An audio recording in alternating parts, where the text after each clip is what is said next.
Hogstyle.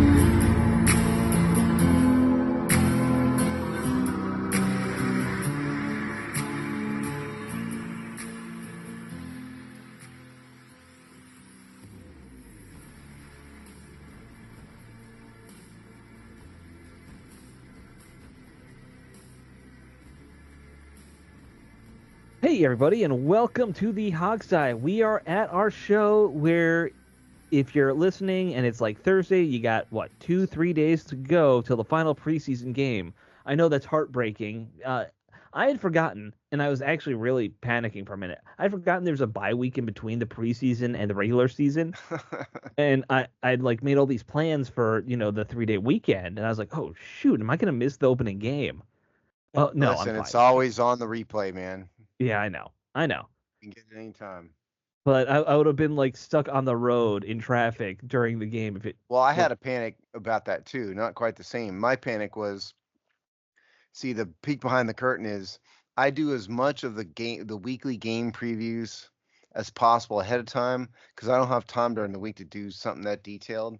yes, And I've made it less. I made it less detailed last year, granted, and so I usually do like a month out. I'll start like doing one or two of them a week, and I all of a sudden realized this week I hadn't done any of them.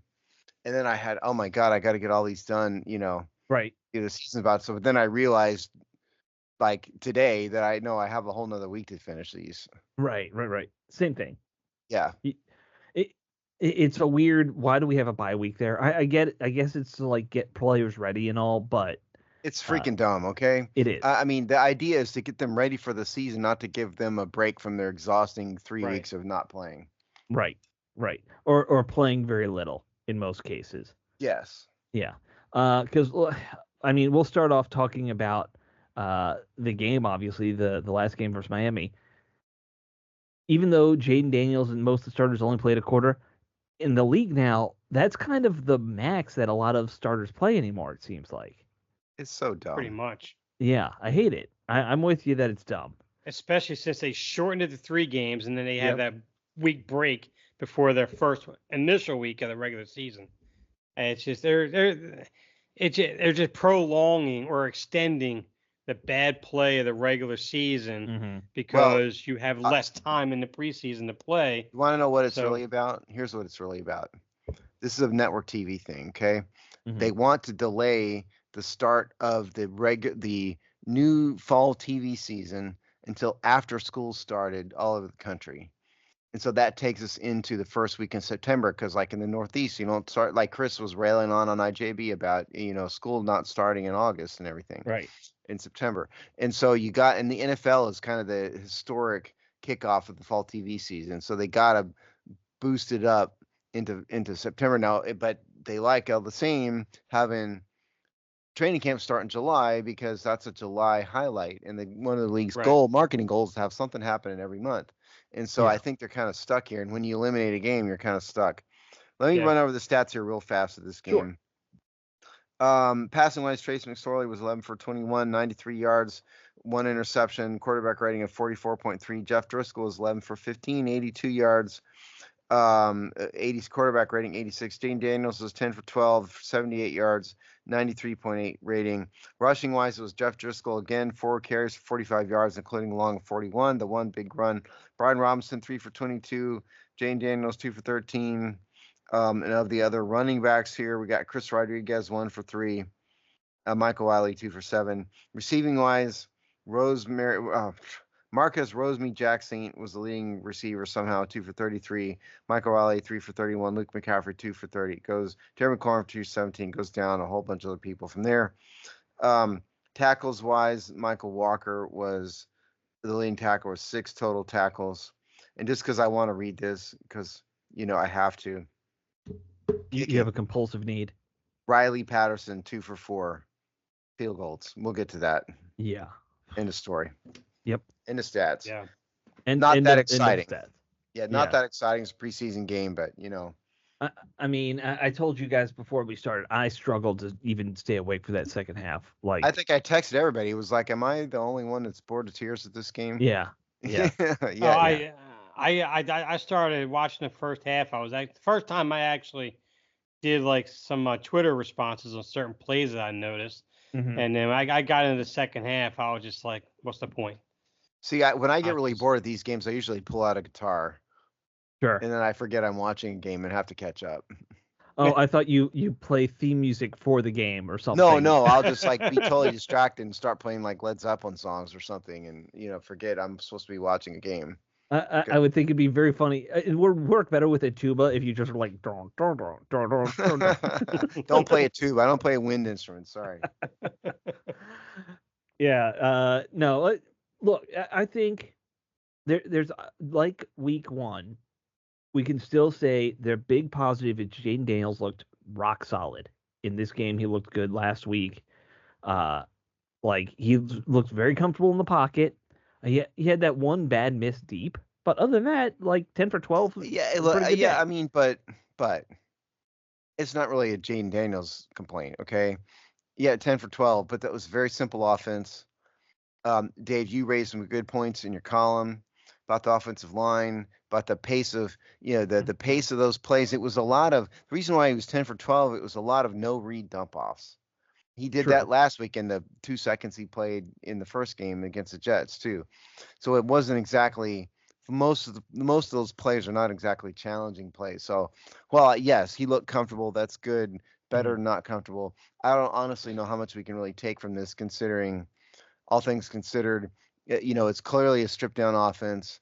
There are clearly offensive line problems. He wasn't really reading the field very much in this. So I would be hopeful, but simultaneously take this with a bit of a grain of salt, a little bit. Absolutely, and that's the same analogy I was about to come at you with. Is it's preseason, everything's kind of a grain of salt. Um, and that includes bad play for a lot of guys, except for maybe the kicker missing 2 for 4 field goals. We can get What are into that later. man, we'll get to that. Don't, Yeah. We're gonna push that off and just keep saying we'll get to it.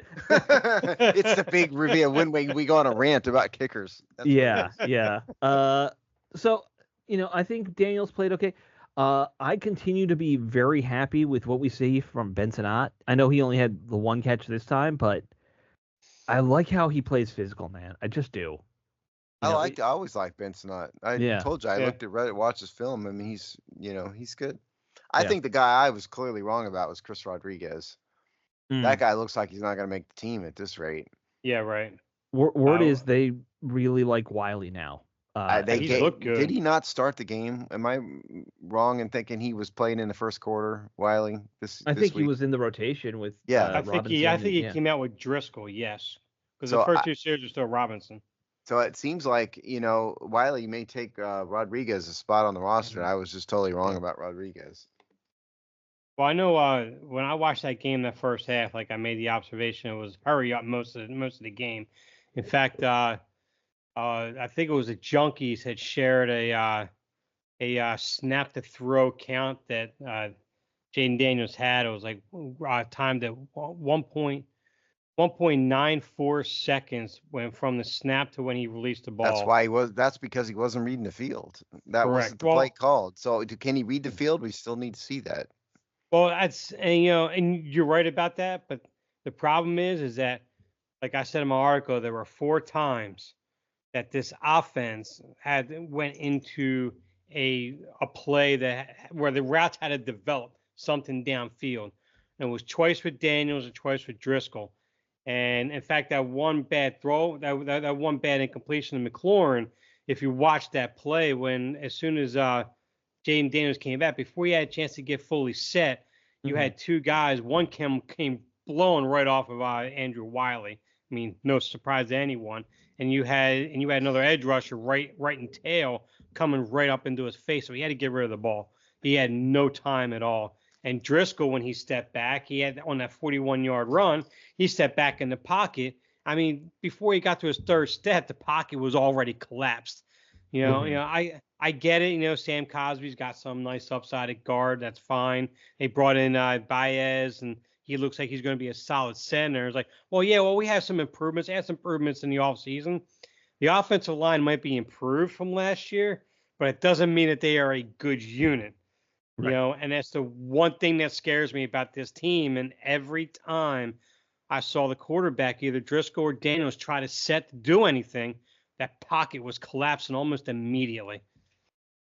Yeah, going from the 32nd best line to 30th or 31st is an Doesn't help improvement. much.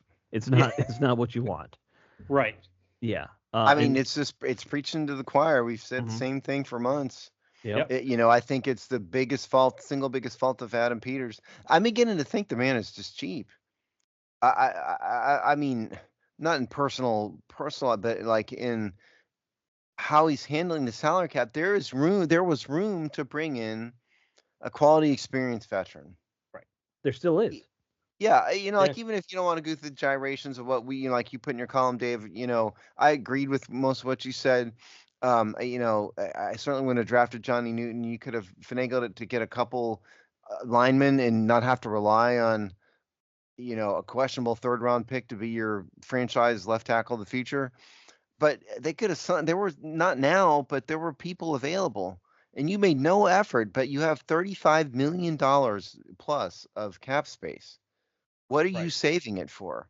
I'm all for being conservative with finances, but my God, I mean, you're trying to build a team here. Yeah. I mean, and look, I agree with you. I realized there wasn't a great left tackle in free agent class, but there were guys they could have picked up Better for in the reasonable. trash that Washington has. Yeah. Guys who might be a little below average, but what we have now is nothing. So it's going to plague them all season. And the right tackle's the same thing. I mean, how long have we been talking about Andrew Wiley? Yeah. Being horrible, and yet who's starting? Andrew Wiley. Why is that? Well, because they made no moves. And there was zero bodies that challenged him at all. Right. That's why, like when I talked in the column, if they would have just avoided Newton, they could have taken a corner. I know it's going back and kind of revisionist history, but what I put in there was all achievable. They could have gotten, instead of Newton, a defensive back that they wanted, or even that pick, they could have moved back a little bit more if they wanted more assets. Still got the corner they wanted. Taking Ben Sinnott at sitting there at 50. And at pick 53, I mean, you could have had the one guy that I was singing praise for was Kingsley.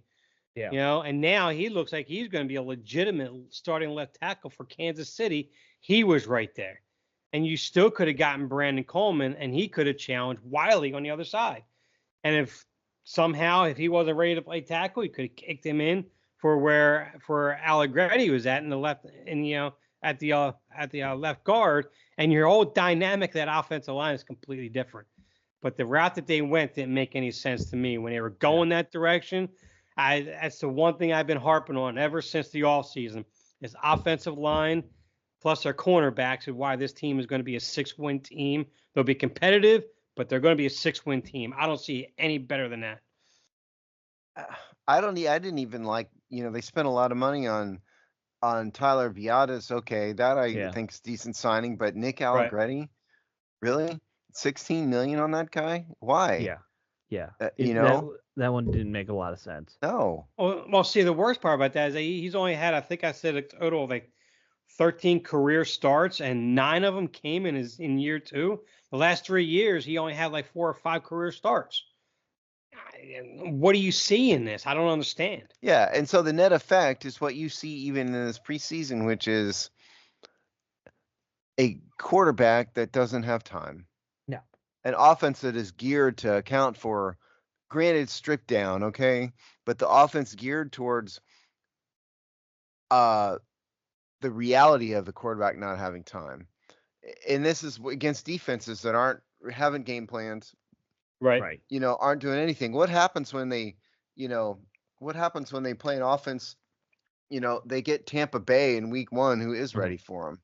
Or Baltimore, dear God. Even New York, I mean, for all their problems, that is a very good defensive front. Yeah. Like, that's going to be a pain. Yeah. The Giants. And look, I mean, I do think Kingsbury is a good enough coordinator where he will try and scheme around a bad offensive line because he knows he has to. But I think there's also a human element of eventually you get frustrated as an offensive. You're like, all we're throwing are 2-step, short route, nothing. Like Gene Daniels is going to want to try and get a deep shot in there. I'm sure Terry McLaurin will want to get open downfield. Like at some point, they're just going to get frustrated with their own limitations because of Well, the and also line. could get him hurt. He's not going to Sure. be, develop in a way that maximizes his talent if Right. he's constantly being chased Worse around. yet, And you get worried yeah, about shell shock type stuff, yeah. like with Patrick Ramsey years ago. Well, or Right. David Carr, Yeah. is like kind of the archetype of that. Yeah. But yeah, Ramsey's probably the one in Washington. I mean, you don't want that to happen. No, And yet you we have absolutely two don't. very below left tackles. And Right. even if Brandon Coleman is the answer, he's not playing. Right. Right. Yeah, And and you even if bring he is up the answer, you're still bad at guard and right Yes. tackle.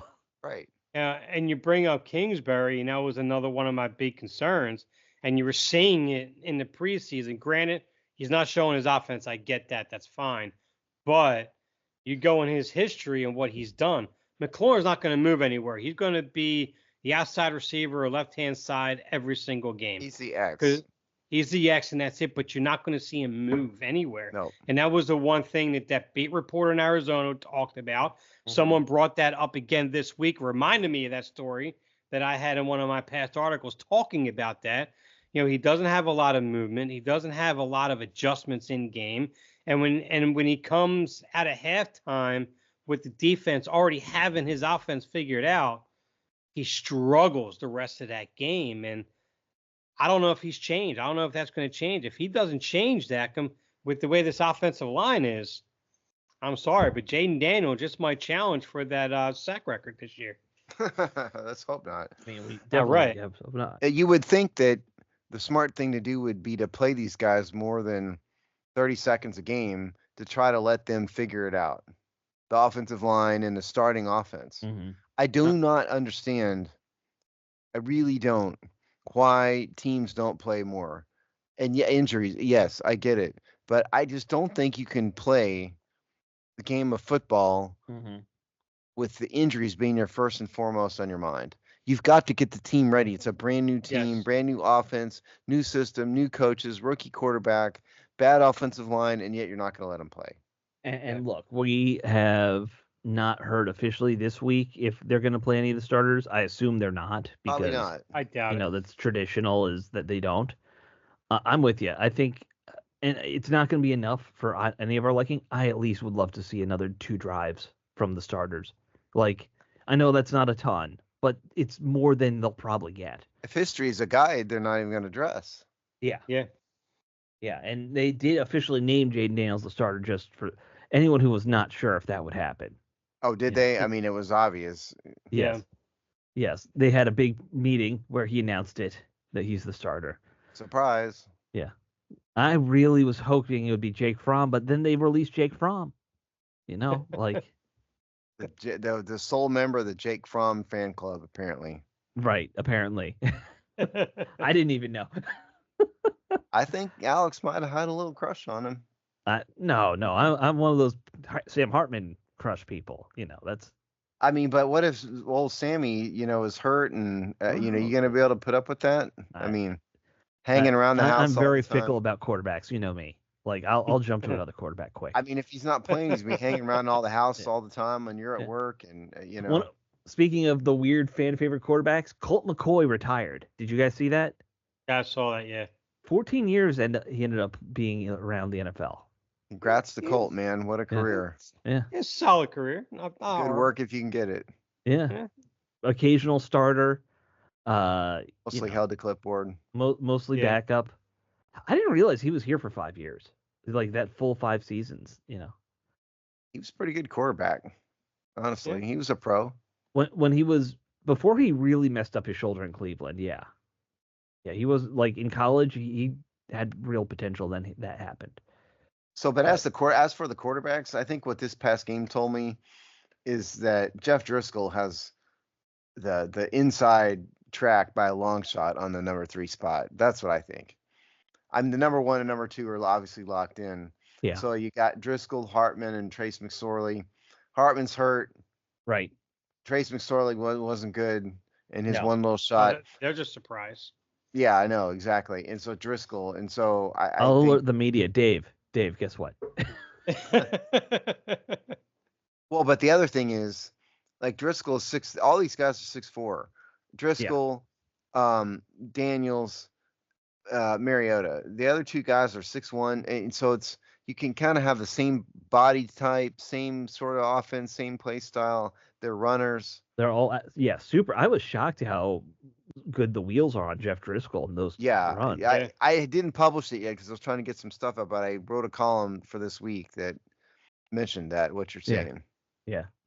I did not expect that from Driscoll at all. No, I mean either. I kind of assumed Hartman would have the inside shot at it just because, undrafted rookie, he's going to be cheap. It makes a lot of sense on that third quarterback spot, but he got a lot of media attention because of his looks, and so I think when you get a lot of media attention, then I think just the natural tendency is to focus on the person who's more out there. Whereas I can identify Jeff Driscoll if he walked into my kitchen. Even after watching him play. I know. I saw he was in a. Jeff Driscoll could walk in his full uniform, and I don't think we know who he is. Well, I would recognize the number 16. Maybe.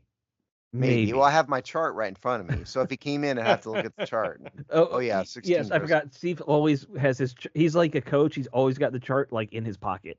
I do always have the chart up. Listen, if you went through as many hours as I have done with this chart, I believe it. I mean, my chart, honest to God, is up to column AS now. Wow, it is. That's impressive. It is impressive, folks. It means he's adding more content. I do add more. I don't publish, but half of it. But I have lines are just players. Those come and go. But columns are in every year I try to get the formulas better and different, and it's when I started this, it was all manual, which is a real hassle. Yeah, and then you learn how to do formulas. I'm not so sure the website could handle your column anyway. You'd probably crash it. Why? That's why I don't publish them all, actually, because it would be, way too big. He has to condense it for the website. So I think we kind of covered enough offense. What did you guys think of the defense overall? Anything stand out to you? To be honest, not really. Yeah. Not in this game. There wasn't much to see. There were a couple noticeable hard hits by backup guys, and I know Jamin Davis had some nice plays, but he was. Here's my input. So I think Benjamin St-Juste didn't impress me. I think they have a problem at starting corner. None of these corners really impress me. Mike Sandersill's too small. He can't be an outside corner for any length of time. Sure. And nothing that I've seen in, a few series of starters has encouraged me to think that any of these guys leading with St-Juste is maybe the long-term answer. How about that? Okay.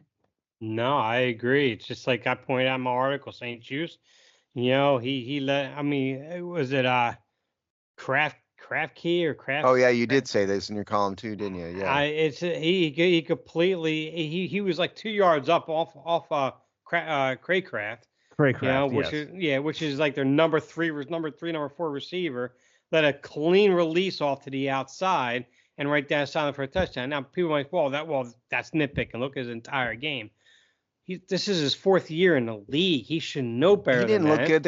He didn't look great in other plays either. No, he didn't. I agree. But it was like you're inside the red zone, man. You need to be in this guy's face. It's not like you're going against Tyreek Hill here. You're not. And you can't handle this guy who's number 3, number 4 starter on this team.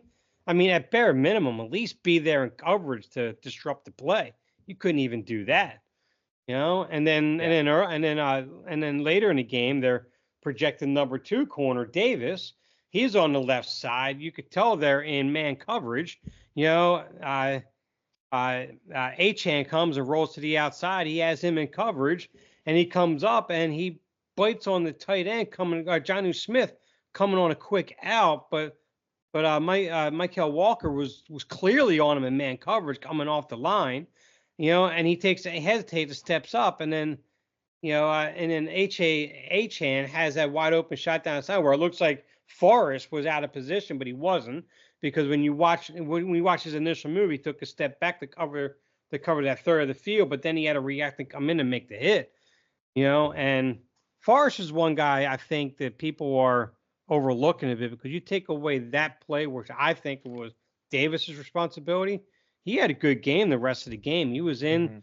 I mean, he was everywhere he needed to be. I thought he's had a better preseason than Butler, but people think Butler's going to make it over him, which I completely disagree on. And then let's not forget Emmanuel Forbes. I still think he sucks. Yeah. I He didn't mean, get picked on a whole lot, but no. he was beaten several times without the ball going his way. I just think he's bust. Yeah. I just think he's having a hard time on having the consistency of allowing guys cleanly off the line. He has to eliminate that part of the game, and he shows he can do it. I point that out last week, but he's not consistent with that, and he lets guys free off the line way too much. Well, and he is so skinny. Sure. I mean, he literally looks like a child out there. I mean, I don't mean to disrespect the man, but I just think his body type is so thin that it just doesn't help him in physical He's added almost play. 20 pounds. That's the crazy thing. Yeah, and he's still a beanpole. Yeah. Yeah. Yeah. I think he said he's up to $185 or so. I don't remember exactly, but Oh, if it's $185, I mean, I had him listed on my chart at 166, which is what it was, 6'1", 166, which is just I think those were his rookie year. Yeah, Yeah. right. Yeah. And so even Supposedly if he's up to he's added 6'1", 17, 18 pounds, so he's in the, he's that up range. from Yeah. like a literal stick figure to a small adult human now. right. An undersized corners where he's at. Yeah. So Yeah, man. and in fact, the way I look at it, I think they're going to keep 6 safeties going into week 1 anyway, Mhm. because at least Quan Martin, he may not be a great corner, but he's better than anyone they have in the back half of that depth chart for corner. How can they possibly keep 6 safeties? There's no way they're keeping 6 safeties. Because you had the versatility to bring Quan Martin up at corner if you need him, because he's played the position. You can have him in on nickel coverage coming up. You have scenarios where you can use Quan Martin in multiple roles as opposed to just as a free safety in the game, or even just start him at corner anyway, because your corners are not any good. I mean, you have a rookie who's your best corner, who's a slot corner, who's on the side, he can't be on the outside. And when you Right. get past when you get past St. Juste and Emmanuel Forbes and even Davis on that, well, I mean, what else do you have after that? You have Not much. absolutely nothing after that. So you would much rather hold on to like a Tyler Owens, who I think has had a pretty good camp and good preseason. You keep a Forrest, I think, because he could play free safety and strong safety. So if you need to bring Quan Martin up for any length of time, you have Forrest, you could play free safety in that role right there. That's just the way I see it. I don't see. I don't really call Quan Martin a safety, though. He's kind of a DB to me. He is. Oh, they have him started as a free safety right now. I don't care what they say. They have to put something. I mean, he's just a defensive back. That's my opinion. I think that's the point. Is he's versatile enough where he can kind of do that. And I'm counting Quan as one of those safeties. When I say I 6 still don't safeties. think. I think there's zero chance they keep 6 safeties. You and I disagree. I mean, I don't That's think fine. there's any chance. Yeah. Yeah, I mean, I don't know how many they'll keep. I don't disagree with Dave that overall, I would take probably our top 4 safeties as quality players over most of all of our corners, except for maybe Sanders still. And Sanders still is probably limited because of his size to being a slot guy. But honestly, if you're like, we're just going to start 3 safeties all season, okay, I'm fine with that at this point. Over watching Forbes and St. Juste out there all the time trying to play man-to-man. Let's get creative if we have to. How bad were the drafts of Ron Rivera? Oh, they were epically brutal. bad. Oh, God. Brutal. I actually pulled all the drafts and just, all right, so the 2020 draft, all gone already, right? Like, we've gotten rid of every single player from that first draft. Which, not surprising. It's year 4, and they traded away Chase, and we know what happened. Right. The only one who I think will survive from Ron Rivera's drafts is Sam Cosmi. And I don't even know if they'll re-sign him. I don't think anyone else from the other drafts will be on teams after their rookie seasons. Maybe not. Maybe Davis gets another shot as a backup somewhere, but that's gonna kind of be the limit of a lot of this.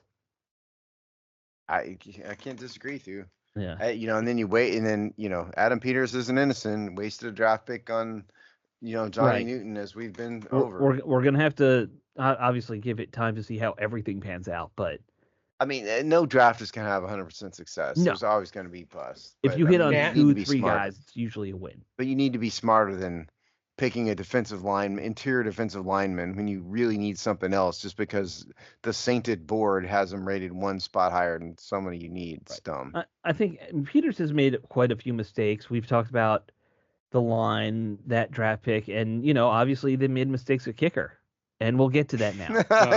We're gonna get to the kicker. Not yet. It's a tease again. Oh, okay, fine. No. We gotta tease the kicker, man. You don't give in just yet, Alex. Do you want me to duct tape him to the goalpost? Like, how do you want me to tease him? No, let's do the kicker. Fine, let's do the kicker. All right, let's cover it because we do have other things to talk about. You want to tape somebody up? That's don't bring it to the show. We'll save that for a different show. Okay. Yeah, it's a totally different kind of podcast. That's my my late night show. Or a friends only account if you have, or fans only account rather. Yeah. All right. So Riley, not good. That first shank. Terrible. That might have been. That's my nominee for the worst kick I can remember in an NFL game. I can't remember the last time. Right then and there. Yeah. I can't remember the last time I've seen somebody shank it all the way across like that. I honest to God, dead serious, I honest to God thought we wouldn't see the guy again in that game or ever again after that kick. That they'd just be like, "You're done. We're good. Sit down and we'll just go for it on fourth down. For this game. Yeah, why not? It's preseason also. It's just another rep for the team. Yeah, that's what I'm talking about. Yeah, that's what I mean. Not in the regular season, but I really truly, in all sincerity, thought we would never see Riley Patterson again after that kick. Yeah. Yeah, and he's still on the roster, obviously. Everyone's saying they're gonna wait till, cuts, and they'll get whatever kickers are. Some trash that you got thrown someone away else is throwing out. Team. Yeah. Which this is not the way to handle it. Look, the McManus thing went way sideways, and I think we all get it. From a PR perspective and all that, but then you bring in this guy who was just a placeholder, just a body in Ramiz Ahmed, and now this guy. There have to have been other kickers. Like, what do you have a scout who's ever seen people kick? Because I'm sure he could have found. You guys have been talking about. No one from Tampa wrote about it. You guys have been talking about all these USFL, UFL kickers, AFL. What are they? Yeah. I mean, I don't know how they arrived at these two guys. I don't either, because I know one or two of those guys got signed right away after the UFL ended their season. I was shocked that Washington wasn't in on those, but there's still at least one or two more good ones from that league that they could have kicked the tires on. No pun intended. But it's a mess, and I don't know what they're doing. I'm surprised that he's still on the team. I don't understand it. I think they just don't know if there's anyone who's available that they like. But that tells me you're not scouting hard enough. Scout harder. Why isn't Dustin Hopkins on this roster? Maybe keeping Patterson and having the offensive line and the corners the way that they are is just making sure they get a top 5 pick next year. They're surrendering already? Is that what you're saying? They're surrendering already. They're building through the draft. That's what they're doing. And they'll pick the best defensive tackle in the first round.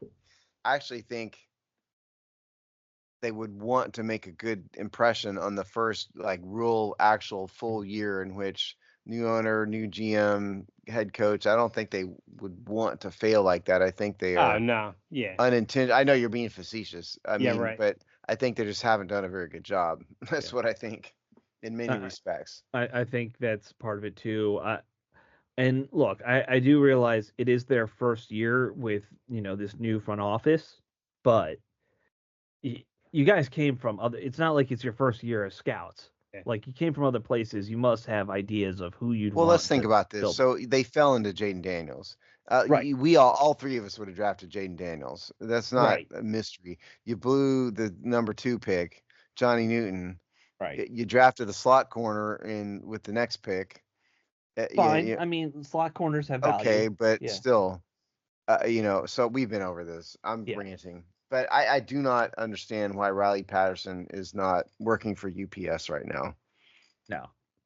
I 'Cause love this video you guys sent me. I don't know which one of you found it. of The kicker. no, The punter. that's a punter technically. Yeah. Drew Oh, punt. Chrisman. Yeah. Drew. So we can talk about that. Well, we sent it to Steve just before the Literally show. like 2 minutes before we started. Yeah. If you haven't seen the video, it's not anything crazy. But and look, this is the thing good GMs do. They're always bringing in guys for workouts. They're like making moves on the bottom of the roster, and we'll get to some of the, bottom of the roster cuts and guys brought on too. So they brought in this guy, Drew Chrisman, right? It's Chrisman. We Drew decided Chrisman. it was Chrisman. Yeah. Yes. They brought him in to work out as a punter. Why? I don't know, but maybe it's just, well, if Tressway gets Are hurt. they not happy with Tressway? I mean, Yeah. I think that they do this a lot the just two-time in Pro case guys Bowler. get hurt. They have them. They know what they are. So Chrisman does a video of what it's like to be brought in for a workout from an NFL team. And it's probably a minute and a half of you wake up at the hotel room, you go get a free breakfast, you put on a jersey, you punt, you punt, I don't know, 3 balls or something like that. I don't know how many they do. Had to have been more than that. That was just what was in the video. Yeah, I know. Yeah. And then they tell you, no, not interested, get lost. What really amazed me, it was literally that at the end. Yes. It was great job, but no thanks. That's all Right. they said to the guy. It's like, Right. wow, okay, get out. Yep. Get. The NFL was mad about this video and actually told him to take it down. Not because it shows any inside info or they don't want to hurt Tressway's feelings, because the NFL cares about Tressway's feelings as the greatest punter of all time. It's because he was using a video involving the NFL to promote this guy's moving company that he also owns, which I don't even remember the name of, but it's in there. Oh, it's like some pink zebra or something. Yeah, like yeah. that. I don't remember. I didn't know what that was. Is that what it is? Yep. It's He owns a moving company in his hometown. I guess that's what you were joking about, why isn't Riley Patterson working for UPS? This guy literally working for Drew Chrisman, I guess. Yeah. Yeah, special teams movers. There you go. New name, much better. Well, okay, so let's talk about this. Yeah. This is Drew Chrisman's private account on X, formerly Twitter. Mm-hmm. I think he posted on TikTok too. Okay, whatever. Fine. Social media. Yes. It's his private account.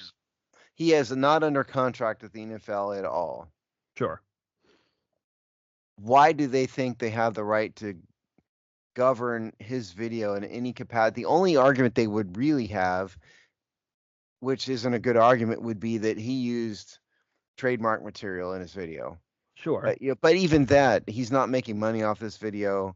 I don't know what, I mean, it really takes a lot of gall for the NFL to say, yeah, don't promote your whatever business it is in your own private video. So it is a trademark thing, and it's not him making money off the video. It's him using them to promote, right? Like I get it, but it's his video. I mean, I do not understand. If I was his legal counsel, I would tell the NFL to go get lost. Now, which, by the way, I watched this video an hour ago, so it's still up. Right. So he didn't take it down. Now, when I looked at it, I wasn't sure how it worked in terms of, since he was on the field, you saw all of, Washington's, their logo, everything, the team field, everything. And then with that, you're also infusing a form of advertisement in there to help draw people to your company. And in that sense, right there, without any kind of contractual agreement with that, that is where I kind of thought there was some legalities to all that, where in order for you to be able to use essentially our logo to help push your product, we need to have some sort of an agreement for you to be able to use our logo in your video for that. It's not an advertise. It's a free video on Twitter. Sure. Yeah. I mean, I get it, Dave. I mean, but I'm just saying, if the NFL is worried about this, they need something else to worry about. Really. Right. I mean, it's the world's slowest day in their legal office. Is he technically using the Washington C words to throw in a little tiny advertisement? Sure. Is it the end of the world? No. Do they need to make a big deal out of this? But some unsigned punter puts a business card in a video on the field in Ashburn. It's so stupid. Yeah. I took video law classes when I was in film and video production school. So like I vaguely remember, and I can tell you with 100% certainty, yeah, he probably broke some rule by doing that or violated some copyright that the NFL might have. But I'm with you that it's 100% stupid and they shouldn't pursue it. They might want to call him and say, hey, bud, next time don't do that. And that's it. Demanding to take the video down. It's just ridiculous.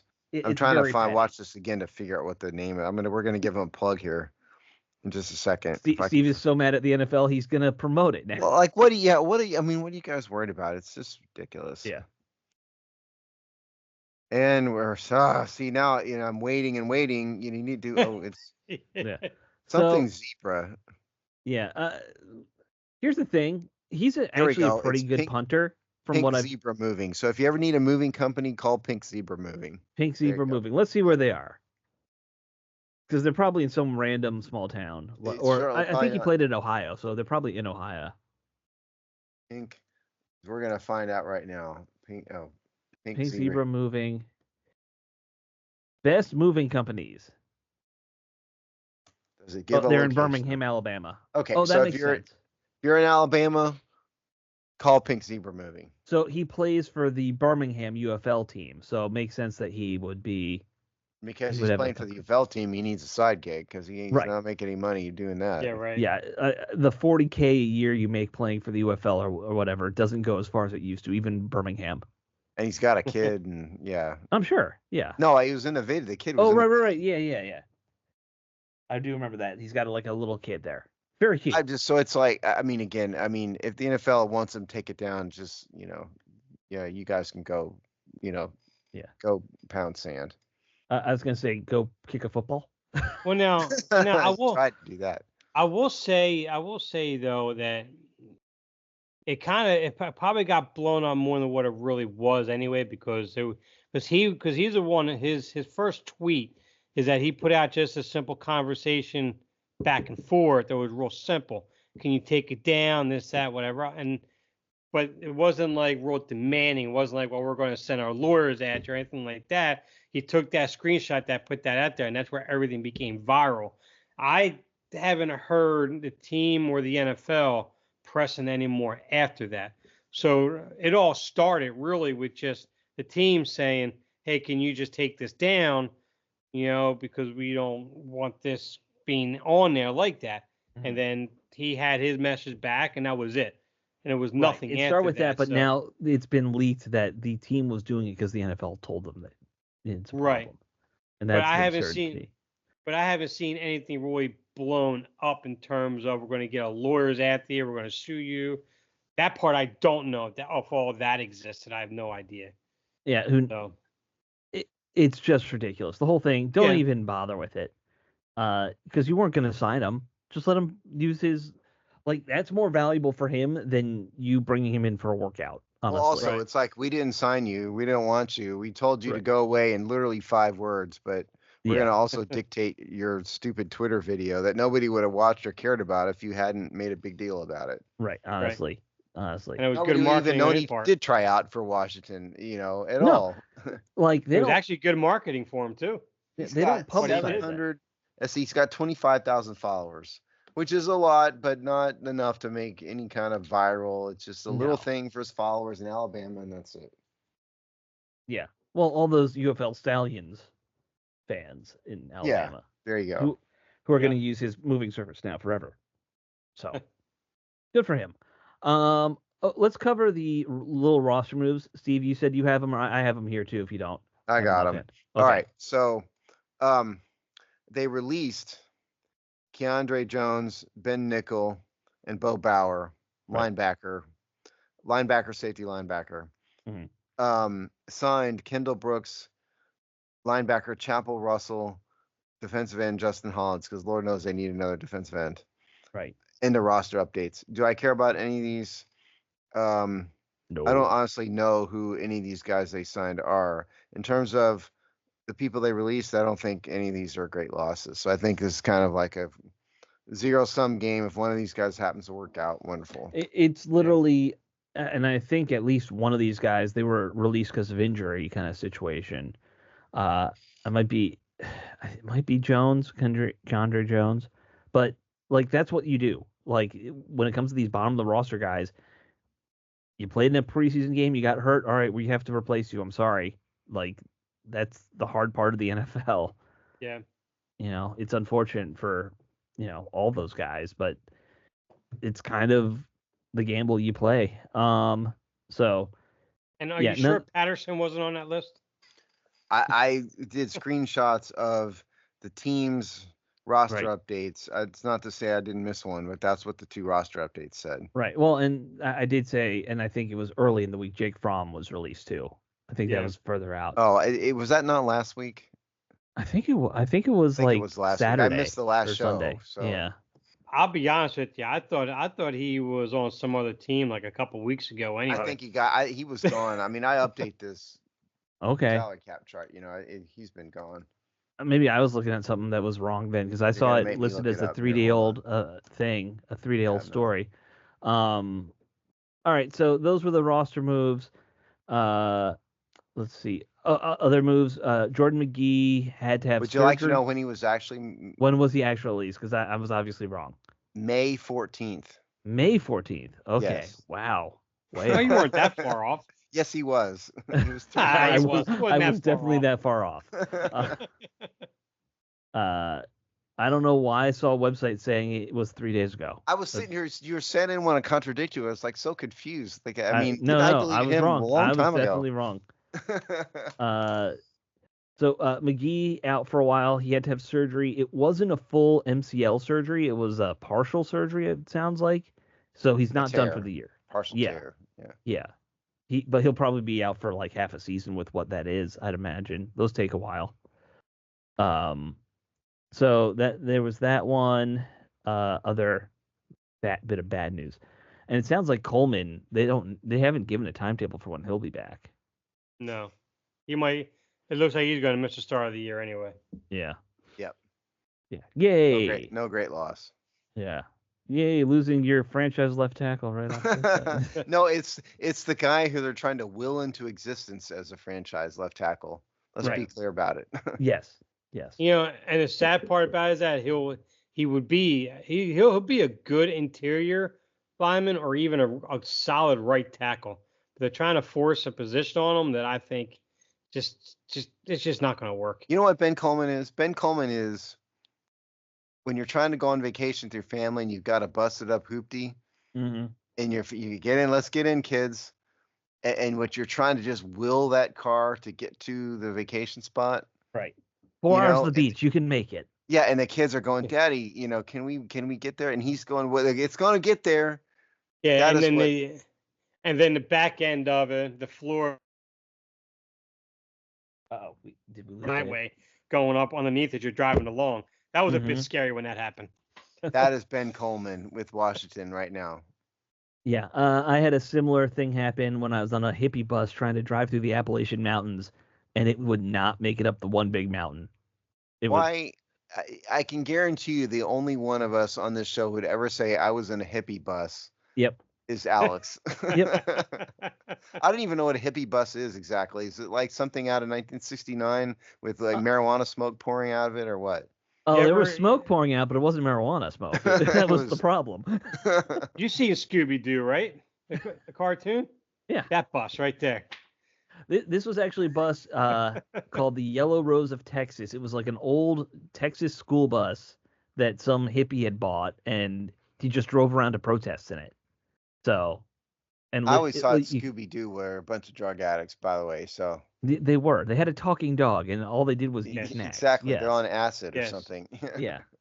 At least the writers were on acid. I don't know what the cartoon characters were on. Oh, the last bit of news that I'll mention because it matters to me, and I don't care if it doesn't matter to you. They released their uniform schedule for the season. Oh so my God! Go ahead. What is it? It's actually pretty boring. They're gonna wear their burgundy jerseys week 1, week 2, week 5, week 7, week 10, week 12, week 16, and week 17. White jerseys every other week except for week 8 and 9 when Chicago and Tennessee come here. Those will be the black alternate games. So, skip those weeks. Week 8 and 9 are Chicago and the Giants. No, week 8 and 13. Sorry. Oh, okay. Chicago and Tennessee is when they're going to wear the blacks. Black jerseys for a Washington team offend me somewhere really, really deep down in my core. I'm with you, and I'm so mad that they're going to wear them in this last preseason game now. Well, I'm just annoyed. Well, see, the worst part about it is that, like we've all mentioned before, they're like the Steelers knockoff jerseys. Yeah. I mean, for crying out loud, at least make the numbers burgundy and give a gold trim on it for crying out loud. At least do that. Because right now it looks like the knockoff jersey, as you said, like you go buy it at some like non-licensed NFL store and they made a Steelers jersey, on the side. That's what this is. Well, just like last year when we had the blackout game against Chicago when we were embarrassed. I had that blackout game too, but I played it a different way than they did. Right. Well, my wife actually said, "Is like, well, did you want to buy a jersey for that? Because I don't have that jersey." I'm like, "No, I got a nice Washington throwback windbreaker. I'll just throw up and put on, and that's black, and I'll go with that. I'm not buying that stupid black jersey." No I way. believe if I have a Darryl Green jersey here at the house, I believe, and if I ever go to a Washington game again, I will wear the Redskins Darryl Green jersey, or I will not wear a jersey. Completely acceptable. Well, I'll be wearing my Darryl Green one on his retirement game. Oh, yeah. What week is that? Do you remember? That is against, I believe, the Panthers. I think it is. That's week 7.